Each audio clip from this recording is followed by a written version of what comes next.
Ini ada video, teman-teman. Sepertinya ini ada seorang muhibin yang berdiri ketika Habib Bahar bin Smith lagi makan, teman-teman. Coba kita simak. Ternyata begini cara jadi mukibin. Saat Habibnya makan, ia gimana? hanya nungguin, siapa tahu ada selilit yang bisa jadi jatahnya. Oh, disuapin.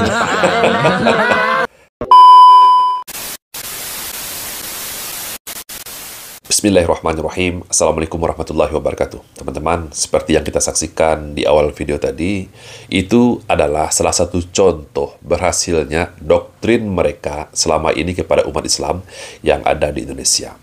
Dengan klaim mereka sebagai cucu Nabi, dengan klaim mereka adalah para habaib, maka apapun yang ada di dalam tubuh mereka, teman-teman, itu adalah mulia. Sampai sisa bekas makanannya diperebutkan, bahkan dilelang, teman-teman, dilelang. Bekas makanannya dilelang, bekas gigitan Habib dilelang. Itu ada Habib yang berasal dari Kalimantan melelang bekas gigitannya. Kue bekas gigitannya dilelang karena ada keberkahan di dalamnya, teman-teman.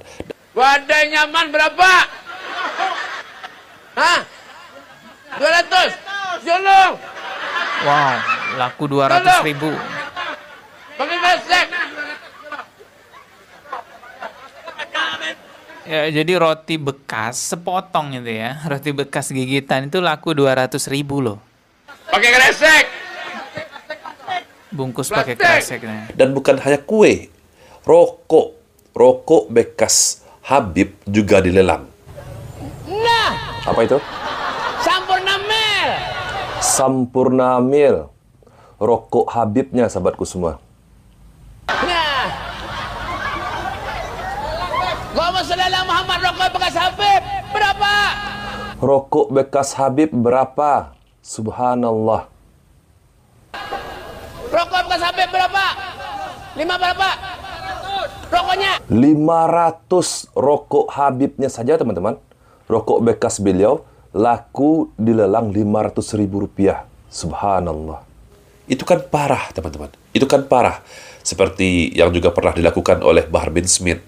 Siwak bekasnya. Teman-teman bisa bayangkan enggak? Gundar gigi, sikat gigi bekas, siwak, itu dilelang. Rebutan umat Islam. Sampai laku jutaan rupiah dilelang siwak bekas pakainya Bahar bin Smith. Kenapa umat Islam mau? Karena sudah tertanam doktrin-doktrin bahwa mereka adalah mulia. Ada keberkahan dari sisa mereka. Coba teman-teman, kita simak lagi videonya. Di sini dapat kita saksikan seorang muhibin berdiri, ya seperti babu, teman-teman. Seperti babu berdiri di sebelah tuannya, di sebelah Bahar bin Smith. Ternyata Tuh. begini cara jadi mukibin. Saat Habibnya makan, ia hanya nungguin, siapa tahu ada selilit yang bisa jadi jatahnya. Tuh, bekasnya. Ini parah. Kita ini, teman-teman, sama saja dijajah oleh mereka. Dijajah secara spiritual. Mengaku sebagai cucu Nabi. Mengklaim dirinya adalah zuriyah Nabi. Tetapi mereka menjajah umat Islam Indonesia secara spiritual, teman-teman. Jangan mau. Jangan mau dijajah. Kenapa? Karena Nabi kita tidak mengajarkan seperti apa yang mereka lakukan, teman-teman. Bahkan, teman-teman, barang siapa yang ingin hajatnya terkabul, maka mintalah ke kuburan mereka. Bukan disuruh berdoa kepada Allah, tetapi datang ke kuburan mereka, meminta kepada kuburan mereka, maka akan terselesaikan puluhan masalah. Kalau ada permasalahan di segala apapun, Al-Habib Abdullah bin Al-Haddad bilang, maka hendaknya kalian berziarah ke kuburan. Dan kuburan kami itu semua bisa menyelesaikan segala permasalahan. Gimana mulai? Pak? Ada seseorang orang soleh melihat Rasulullah SAW seakan-akan kok dia terlambat untuk ziarah Rasulullah SAW. Di situ Rasulullah menyampaikan, apakah engkau nggak tahu bahwa ziarah ke makam anakku Abdullah bin Alwi Al-Haddad ini bisa mengabulkan 70 hajat. Ini sudah syirik akbar, teman-teman. Bahkan fotonya jika ada masalah, jika hati galau, kalau ingin masalahnya selesai, berdoa di hadapan fotonya. Kalau ada punya masalah, galau gitu, masuk ke kamar. Di kamarnya itu ada fotonya Habib Umar bin Hafid. Berbentuk foto loh.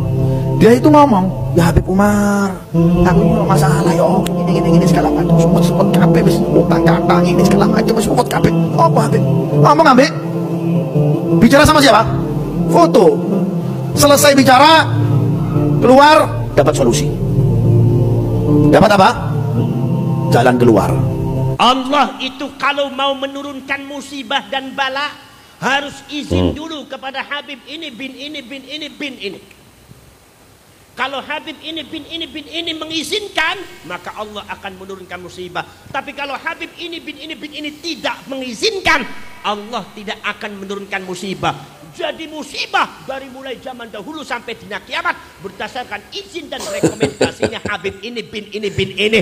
Iki sampean disledakna, dipalingna, dibelokna, mau nyembah Gusti Allah, nyembah Bahal, nyembah Habib. Iki Syiah Ismailiyah menusa nyembah menusa, iki corone menusa, dipalingaken ning penyembahan berhala menusa.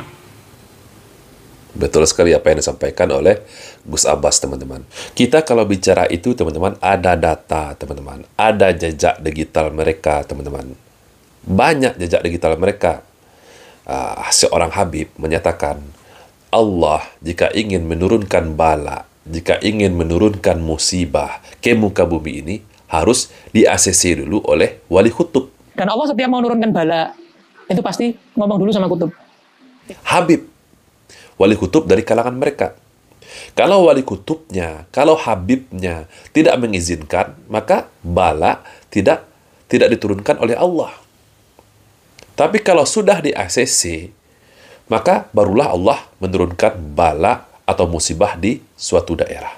Jadi Allah menyampaikan ke kutub dulu. Kalau kutub mengiyakan, maka turun adab. Jadi terjadi tsunami, terjadi gempa apa di dunia, itu sudah di ACC sama kutub. Umat Islam didoktrin agar mencintai mereka. Dijanjikan surga, teman-teman. Dijanjikan surga. Bahkan tanpa hisab. Dijanjikan surga tanpa hisab. Meskipun jarang ibadah. Wah, maka banyak, teman-teman. Wajar jika banyak orang-orang awam. Wajar jika banyak orang-orang preman yang mencintai mereka, yang jauh dari ilmu. Karena sudah dijanjikan surga tanpa hisab lagi. Meskipun jarang ibadah. Jarang ibadah, jarang sholat, ahli maksiat, tetapi cinta kepada mereka. Ini ajaran kesyirikan, teman-teman. Cinta kepada mereka, maka dijamin masuk surga tanpa hisab, teman-teman. Dijamin. Bang Maman ini maksiatnya luar biasa. Ibadah kocar kacir. Tapi cinta banget sama Habib Salim Jindan. Sampai-sampai beliau itu kalau dia jualan ubi rebus, kacang rebus tengah malam tuh pakai gerobak, jualan dia. Mangkal, jualan makanan-makanan. Tuh kadang-kadang Habib Salim Jindan hampir setiap malam ngegodain dia. Datang, "Man, lo dagang?" "Iya, Beb." "Bungkus semuanya, Man, bawa ke rumah."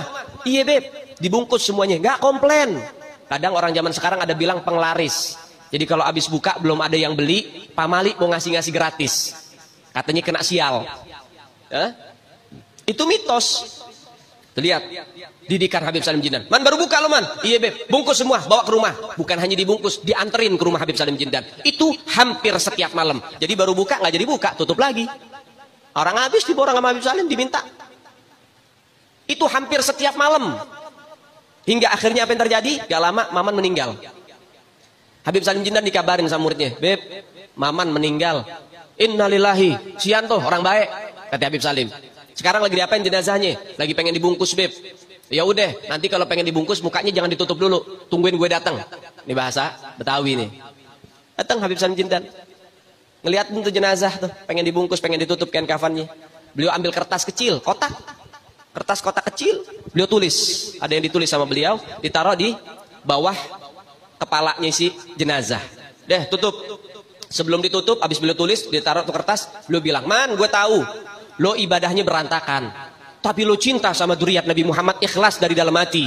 Nanti kalau malaikat munkar nakir datang nanya pertanyaan kubur, jangan lo jawab, Man. Lo kasih surat dari gue, lo masuk surga tanpa hisab." Dijamin sama Habib Salim.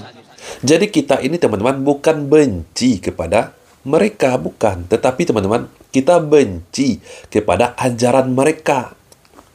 Kita benci kepada doktrin-doktrin yang menyesatkan dari kalangan mereka, yang menyesatkan umat. Ini parahnya teman-teman, banyak juga ustadz-ustadz yang membela Habib-Habib ini teman-teman. Sudah seterang ini teman-teman, sudah seperti matahari kita menyaksikan kesesatan mereka, masih ada ustadz-ustadz besar yang membela mereka. Salah satunya Ustadz Abdul Somad. Pertama menolak Habib, nanti lama-lama menolak Islam. Gak ada hubungannya. Ujung-ujungnya itu ya ke sana. Maka ibarat makan bubur panas. Ya. Bubur panas itu dia tidak langsung dari tengah karena panas, pinggir-pinggirnya dulu. Nggak ada hubungannya teman-teman kalau kita menolak Habib, lalu kita sama saja dengan menolak Islam. Seperti yang dikatakan oleh Ustadz Somad ini, pertama-tama kita menolak Habib, ujung-ujungnya kita menolak Islam. Justru kita ingin menyelamatkan umat Islam dari ajaran-ajaran sesat dari kalangan para habaib ini. Ajaran sesat mengandung unsur kesyirikan. Belum lagi kisah-kisah khurafatnya yang bisa menurunkan hujan susu, rantai emas dari langit, yang mengklaim bisa menghidupkan orang yang sudah meninggal dunia ribuan tahun. Parah, teman-teman. Menolak. Kalau sudah orang kehilangan kecintaan kepada para habaib, hilang kecintaan pada ulama, hilang mahabbah, ya lama-lama ketika Islam dihinakan, cuek aja.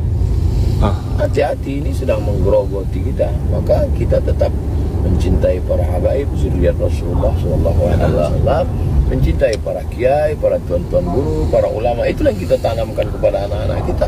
Pak Ustadz Somad, justru merekalah para habaib ini yang menghinakan ajaran agama Islam ini. Seperti yang pernah mereka katakan, tidak penting sholat, meskipun jarang ibadah, meskipun ahli maksiat tetapi cinta kepada mereka, maka dijamin masuk surga. Ini parah teman-teman, dijamin. Meskipun kita tidak taat kepada Allah, tetapi cinta kepada mereka. Ini ajaran apa? Justru kita melawan mereka teman-teman, karena kita ingin umat Islam jangan sampai tersesat. Kita menyelamatkan umat Islam. Anda terima, ahlan wa sahlan, Anda berarti beruntung. Anda menolak, tanggung jawab Anda dengan baginda Nabi Muhammad dan Allah Ta'ala. Sehingga oleh sebab itu, saya pesan kepada segenap para guru-guru, dengan segala hormat, ungkap masalah ini ke tengah-tengah umat. Karena ini sudah waktunya, saudara sekalian. Seenaknya saja mereka berbicara, teman-teman. Seenaknya saja. Mereka tidak peduli ini syirik, tidak peduli ini bid'ah. Belum lagi, mereka menghina para ulama-ulama, kiai-kiai Nusantara. Telapak kaki seorang Habib yang ahli maksiat, yang penzina, penjudi, pemabuk, lebih mulia daripada kepala kiai yang bersorban. Lah, ini penghinaan. Harus kita lawan. Belum lagi makam-makam palsu yang mereka keramatkan, yang mereka atasnamakan dari kalangan mereka. Pembelokan sejarah yang mereka lakukan. Ini sangat sistematis sekali, teman-teman. Ketika ada orang yang ingin melawan mereka, teman-teman, membantah subhat-subhat mereka, doktrin-doktrin mereka, di PKI kan. Di PKI kan, dituding PKI. Dicaci maki, dimonyet-monyetkan, ditantangin perang. Seperti Laskar Sabilillah kemarin, PWI kemarin, di PKI kan oleh Habib Rizik. Di PKI kan, ditantangin perang, dimonyet-monyetkan.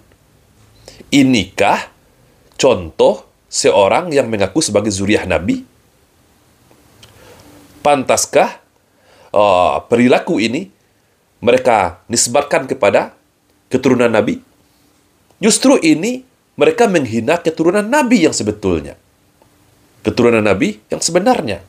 Mereka ini palsu, teman-teman. Palsu. Dari akhlaknya nggak ketemu. Dari ilmunya, ajarannya. Dari sejarahnya. Kiai Imad sudah bikin tesisnya, teman-teman. Nasab mereka terputus.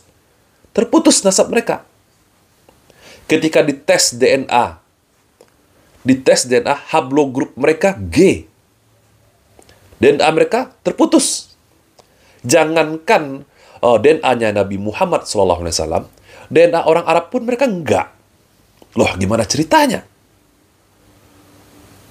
Masih maukah kalian menjadi muhibbinnya para habaib ini? Namun teman-teman, bagi mereka yang mau berpikir menggunakan akal waras mereka, yang mau menuntut ilmu agama dengan benar, sudah banyak yang lepas dari ajaran para habaib ini. Sudah banyak yang berani melepaskan diri dari doktrin-doktrin para habaib ini. Kalau mereka mau belajar, kalau mereka mau menggunakan akal warasnya, akal sehatnya. Ajaran Islam bukan seperti ini, teman-teman. Bukan seperti apa yang mereka doktrinkan kepada kita selama ini. Berani mengklaim bisa memadamkan api neraka dengan jari kelingkingnya saja. Jika tidak malu kepada Allah, maka saya akan padamkan api neraka dengan jari kelingkingku saja. Ini perkataan na'udzubillah. Mengklaim bisa mi'raj 70 kali dalam sehari semalam. Nabi kita saja, teman-teman, mi'rajnya hanya 1 kali seumur hidupnya. Ini Habibnya 70 kali. Parah, teman-teman. Oke lah sahabatku semua, semoga video ini bermanfaat untuk kita semua. Semoga mencerahkan. Saya Reski Maisha Putra. Barakallahu fikum. Assalamualaikum warahmatullahi wabarakatuh.